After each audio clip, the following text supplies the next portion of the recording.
Shalom Bapak Ibu Saudara yang terkasih dalam nama Tuhan Yesus Kristus. Kita kembali lagi dalam program Berkat Pagi.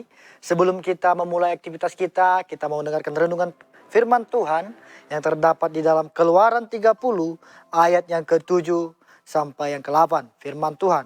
Di atasnya haruslah Harun membakar ukupan dari wangi-wangian tiap-tiap pagi. Apabila ia membersihkan lampu-lampu, haruslah ia membakarnya. Juga apabila Harun memasang lampu-lampu itu pada waktu senja, haruslah ia membakarnya sebagai ukupan yang tetap di hadapan Tuhan di antara kamu turun-temurun. Puji nama Tuhan. Tema yang akan saya bawakan pada pagi hari ini yaitu doa yang terus naik kepada Tuhan. Pembacaan kita pada pagi hari ini berbicara mengenai tentang pembakaran ukupan kepada Tuhan. Membakar ukupan setiap pagi dan petang melambangkan doa kita yang terus-menerus naik kepada Tuhan. Kalau kita baca di dalam Mazmur yang 141 ayat yang kedua, saya akan bacakan. Biarlah doaku adalah bagimu seperti persembahan ukupan dan tanganku yang terangkat seperti persembahan korban pada waktu petang. Di sini dikatakan Daud melambangkan membakar ukupan itu seperti doanya kepada Tuhan. Dan saudara selama Tuhan, jika kita berdoa kepada Tuhan, Tuhan pasti akan disenangkan.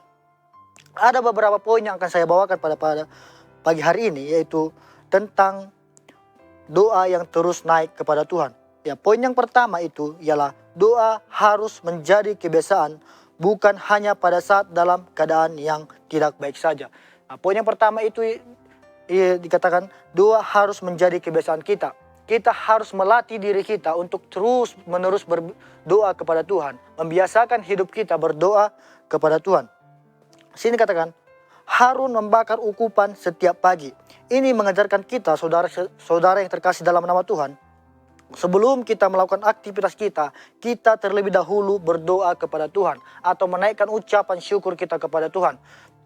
Sebab saudara selama Tuhan, jika kita terlebih dahulukan Tuhan daripada hal-hal yang kita mau kerjakan, yaitu kita akan diberi ketenangan oleh Tuhan, ketenangan dan damai sejahtera. Tuhan akan menuntun setiap langkah kita. Ini akan kita dapat jika kita lebih dahulu berserah kepada Tuhan, berdoa kepada Tuhan, menaikkan ucapan syukur kita kepada Tuhan. Dan orang yang dekat dengan Tuhan tidak menunggu masalah baru dia mau datang kepada Tuhan. Tetapi orang yang dekat dengan Tuhan, orang yang mendekatkan diri kepada Tuhan, yaitu dalam keadaan apapun dia akan datang menyembah kepada Tuhan. Dan poin yang kedua itu, saudara yang terkasih dalam nama Tuhan, doa harus dilakukan dengan setia. Di sini katakan, ukupan juga dibakar pada waktu petang. Artinya, saudara yang terkasih dalam nama Tuhan, kita harus memelihara hubungan kita kepada Tuhan. Kesetiaan dalam doa membangun kehidupan rohani yang kuat. Di sini katakan kesetiaan kita dalam doa akan membangun hubungan kita atau membangun iman kita yang kuat kepada Tuhan.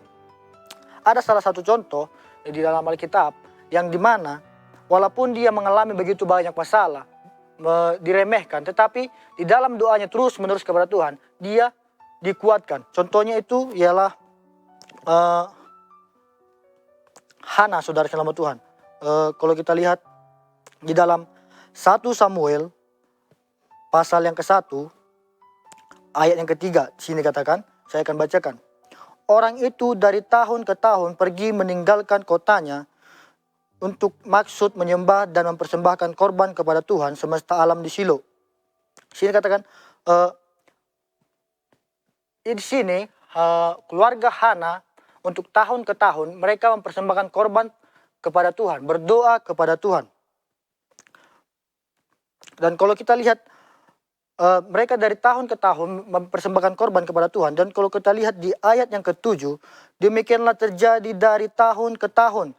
Setiap kali Hana pergi ke rumah Tuhan, Penina menyakiti hati Hana sehingga ia menangis dan tidak mau makan. Di sini dari tahun ke tahun Hana disakiti oleh madunya, yaitu Penina. Tidak mudah saudara yang terkasih dalam nama Tuhan. Di sini tidak memang dijelaskan berapa tahun, tetapi dikatakan dari tahun ke tahun. Tidak dikatakan berapa tahun, tetapi yang kita tahu di sini bahwa disakiti atau apalagi disakiti oleh madunya, itu tidak mudah saudara yang terkasih dalam Tuhan. Tetapi kalau kita lihat di ayat yang ke-10 dikatakan, dan dengan hati yang pedih ia berdoa kepada Tuhan sambil menangis terseduh-seduh. Dikatakan dengan hati yang pedih, dia datang kepada Tuhan. Dia tidak meninggalkan Tuhan.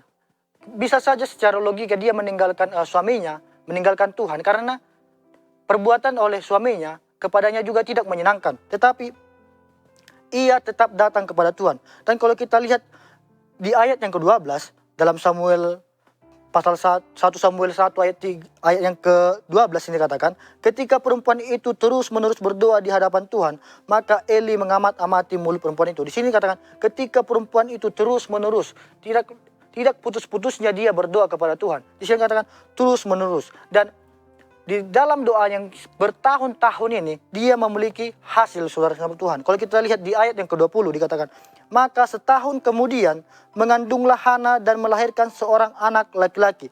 Tuhan menjawab doanya. Dari tahun ke tahun dia disakiti, Tuhan menjawab doanya. Dan pada saat waktu dia berdoa itu, Tuhan tidak langsung menjawab. Di sini katakan, ayat 20, maka setahun kemudian, masih ada jenjang waktu setahun lagi. Tidak, pada saat dia berdoa, Tuhan tidak langsung mengabulkannya. Masih ada 1 tahun lagi. Dia harus masih menunggu 1 tahun lagi. Dan di dalam doanya itu, dia menjadi suatu pribadi yang kuat di dalam Tuhan. Dan yang ketiga itu, poin yang ketiga itu saudara yang terkasih dalam Tuhan, doa adalah persembahan yang berkenan di hadapan Tuhan. Kalau kita lihat lagi dalam Mazmur 141 ayat yang kedua disitu katakan, biarlah doaku adalah bagimu seperti persembahan ukupan dan tanganku yang terangkat seperti persembahan korban pada waktu petang. Di sini katakan doa kita itu berkenan kepada Tuhan. Ukupan yang harum melambangkan doa yang diterima oleh Allah. Tuhan tidak hanya melihat hati, Tuhan tidak hanya melihat kata-kata yang indah, tetapi Tuhan juga melihat hati kita, melihat ketulusan kita datang kepada Tuhan. Itu yang mau Tuhan lihat dalam kehidupan kita.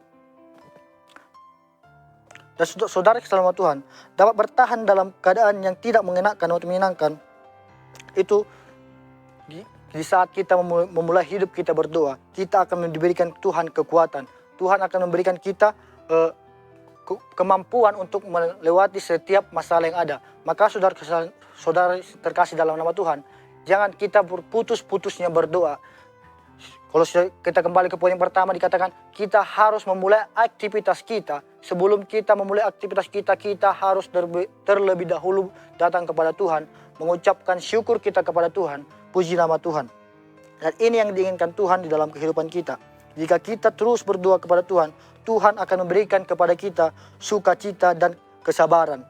Dan Tuhan akan membuat kita semakin dekat dengan Tuhan. Jika kita terus berdoa kepada Tuhan, terus mendekatkan diri kita kepada Tuhan, Tuhan akan memberikan kita sukacita. Puji nama Tuhan. Kesimpulannya pada pagi hari ini yaitu, Tuhan menginginkan kita selalu berdoa meskipun dalam keadaan kesukaran, kesesakan, karena di dalam doa kita mempunyai kekuatan. Puji nama Tuhan. Begini firman Tuhan pada pagi hari ini, Immanuel, Allah beserta kita.